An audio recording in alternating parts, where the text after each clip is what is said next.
It was many years ago that I was in Taiwan, and I had the experience of a number of mothers who came to me with very similar problem. In each case, they had a young child below the age of 5 who was sick. A cold, a cough, small fever.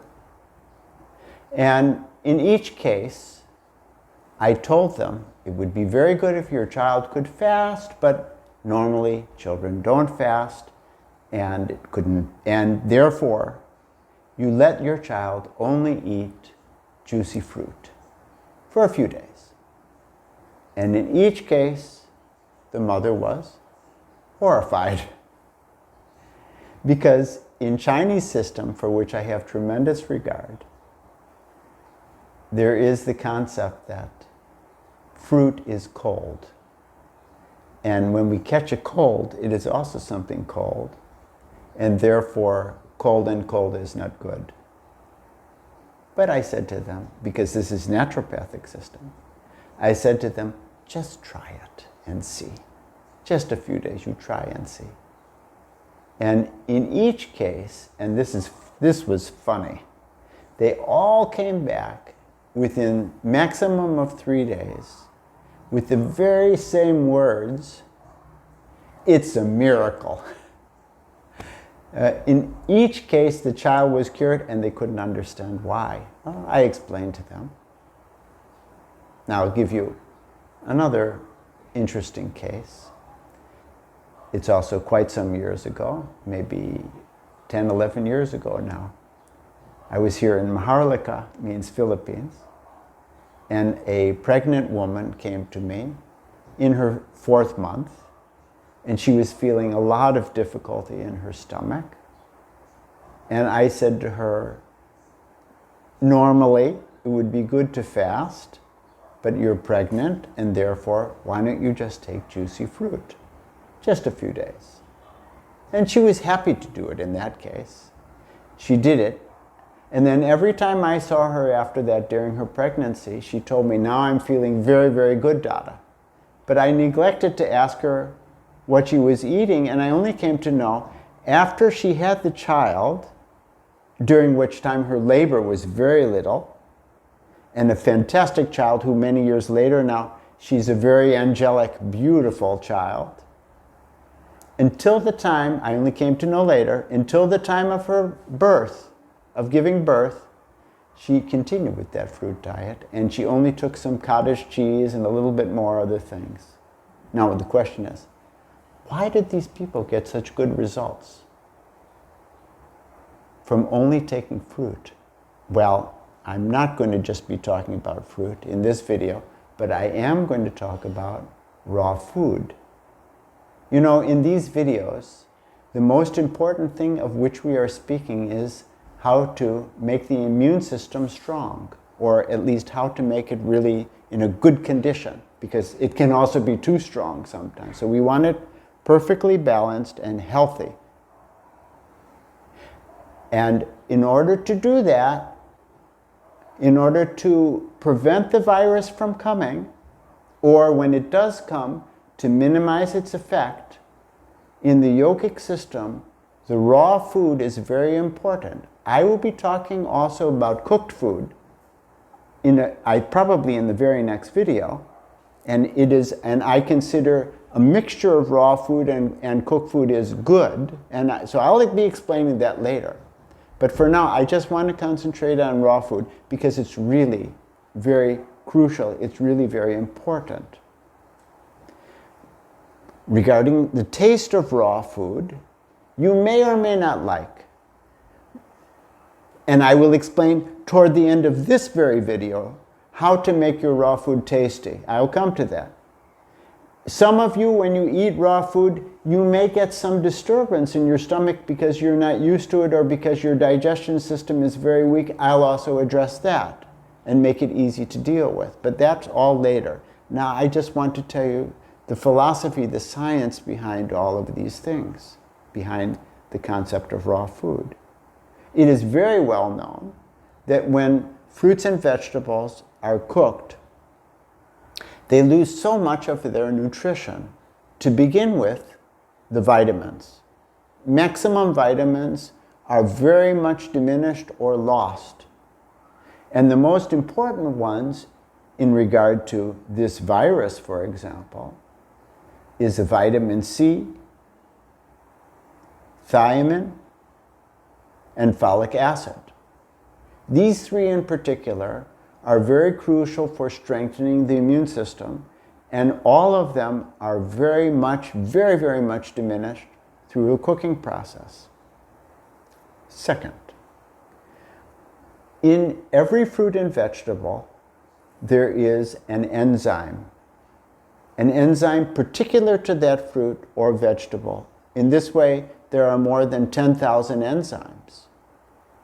Now, each of these enzymes has a constructive period. For example, when a fruit is growing on a tree, it's the constructive enzyme which is causing it to grow. And a destructive enzyme, which is when the fruit is starting to ripen. As the fruit ripens, it means that it's falling apart. It's becoming easy for animals and ourselves to digest it. Now, when we eat that fruit that has active destructive enzymes in it, and I'm using that in a positive sense, we get the enzyme in our stomach. And that enzyme then is helping very much to digest that particular apple or carrot or zucchini. I don't know if you ever had raw zucchini, but I like it.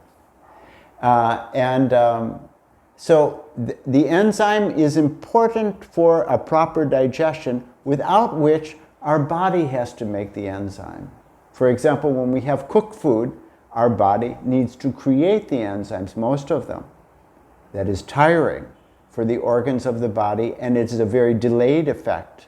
When we eat food, raw food, it has the enzyme ready to act straight away.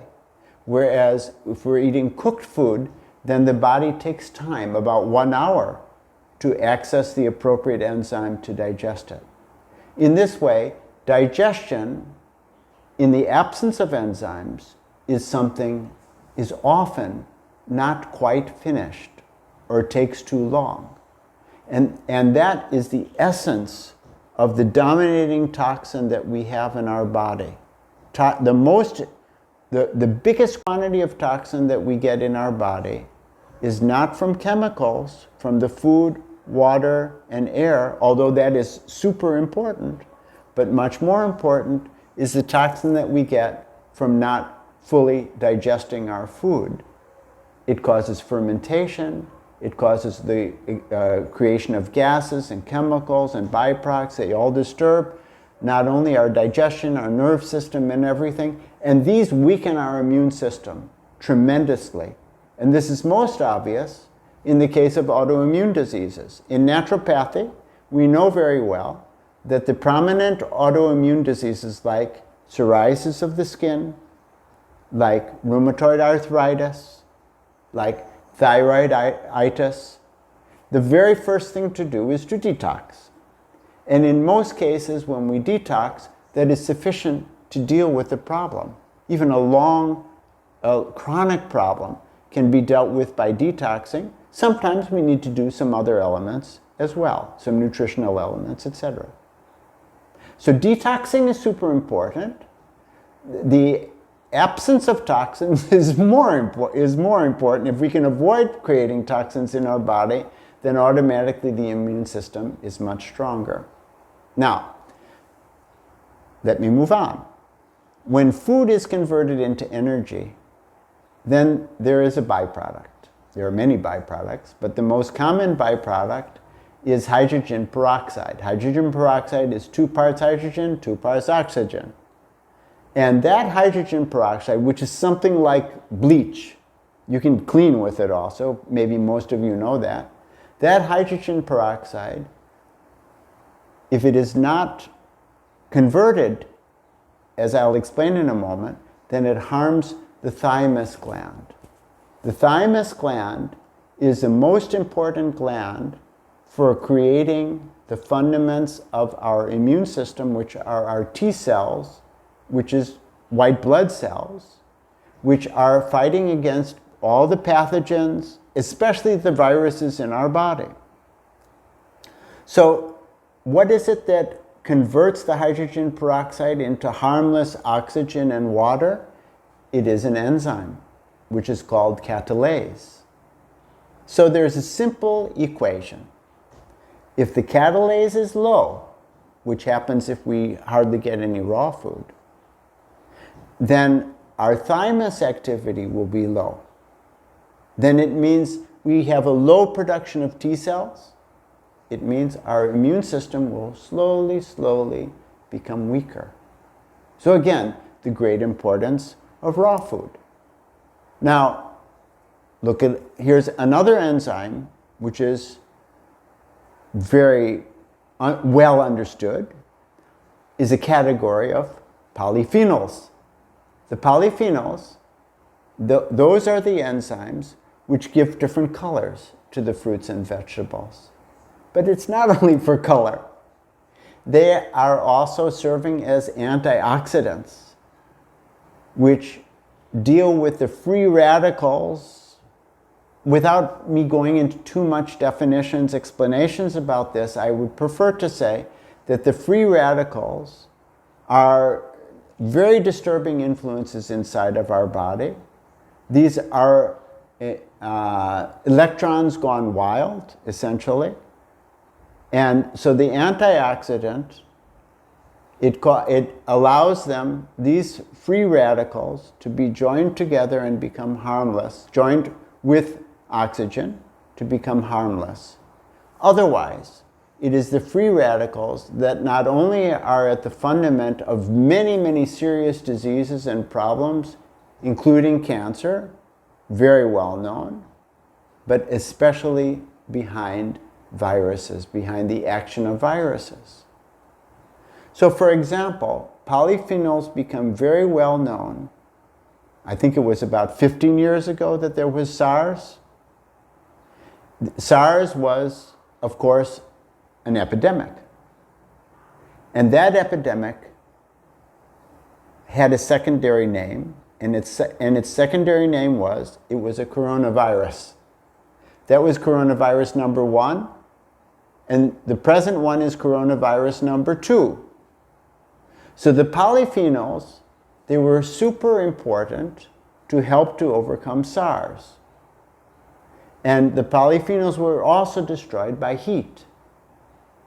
Okay, let me leave all of that science aside, that kind of science, and go straight into the yogic concept, because in yoga we understand that the vital energy of life, the vital life force, that is called prana, P-R-A-N-A. And prana, where there is more life, there is more prana. When you see someone's face sparkling, there's more prana. When they naturally smile, there's more prana. When you see their eyes sparkle, when their health is good, there's more prana. So for example, the most living food that we eat is sprouts. Sprouts are raw. I'll present something more about sprouts in another video. But they are very valuable for the health and for the immune system to make it strong. So you can understand when food is fresher, of course it is more tasty. For example, why is the stolen fruit more tasty? It is not only because we get a thrill out of stealing, that's there. I remember that as a child.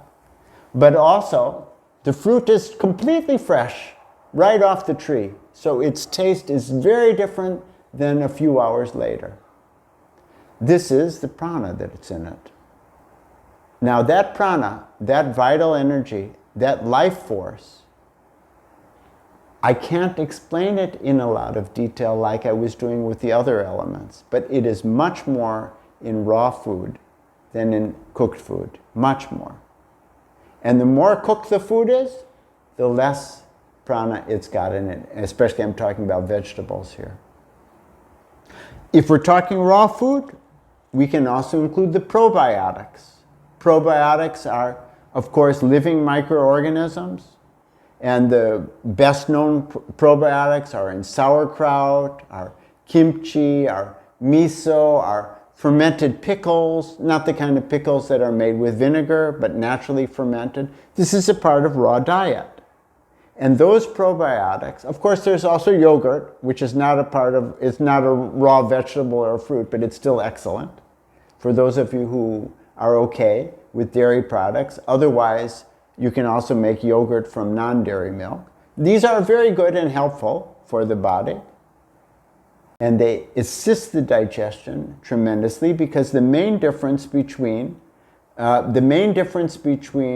health and sickness is the positive bacteria as opposed to the negative bacteria. At another time I'll talk about that, especially when I talk about probiotics. Now, I promised you that I would talk about the problem that might happen for some of you, when you eat raw food. It means to say, for some of you, your digestion is very weak and you get gas. There's a simple solution, because you do need raw food. And that is, blend it. Take the raw food, you can take single type of raw food, you can take mixtures, and you blend it together. You can even make it a little bit warm. You should not, I suggest, that you don't just drink it down. Rather, as you would do with, for example, with porridge, you're going to eat it with a spoon. You're not going to drink porridge down made from oatmeal or something like that. So similarly, you can do that. Now, if you want to make it tasty, either that blended food or a salad, then here I'm going to explain about dressings and sauces made from raw foods. It's much, much more simple than you can imagine, and perhaps we'll have a little cooking class during another video. But very simply speaking, you'll be so surprised if you take, for example, tomato and carrot. You can blend the tomato first, so you don't need to put any water. Then carrot is in small pieces, blend that in. Also blend in some good quality salt and some olive oil, maybe a little pepper. Very tasty, completely simple approach. Try it and you'll see. Similarly, just the same principle, apple and carrot, or pumpkin. You'll be surprised. Pumpkin is nice when it is raw and blended, and tomato, or cabbage and carrot. And with these, you can also combine any spices you like, any dried herbs you like, or any fresh herbs. There are easy ways to make your food tasty if it's raw and if it's healthy cooked. And I will be explaining about healthy cooking, and I'm going to be explaining much more in these coming videos about how to not only enjoy your life much more as your body feels better and better, but also come into the condition in which coronavirus cannot touch you. Or if it does, it is gone very fast. So now you've got this information, you've got this knowledge. What are you going to do? I suggest that you will double the amount of raw food in your diet. As you double it, and after 2, 3, 4 days, again you double it, and let there be a nice competition in between the virus that is moving around, and now you've got raw food increasing in your body and making you more and more healthy.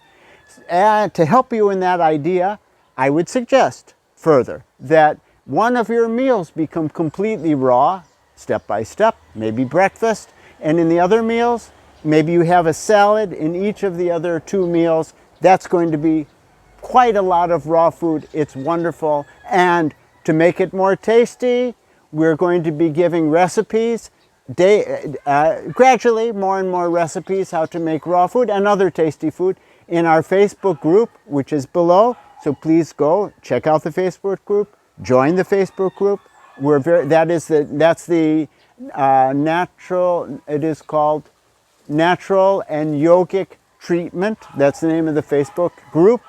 And I would suggest that there's a possibility that we're going to make a coaching program, which is going to guide you, those of you who are interested, in detoxing yourselves, in making yourselves more healthy, but we're not sure about it. So if you're interested in the coaching program, please let us know by a comment below.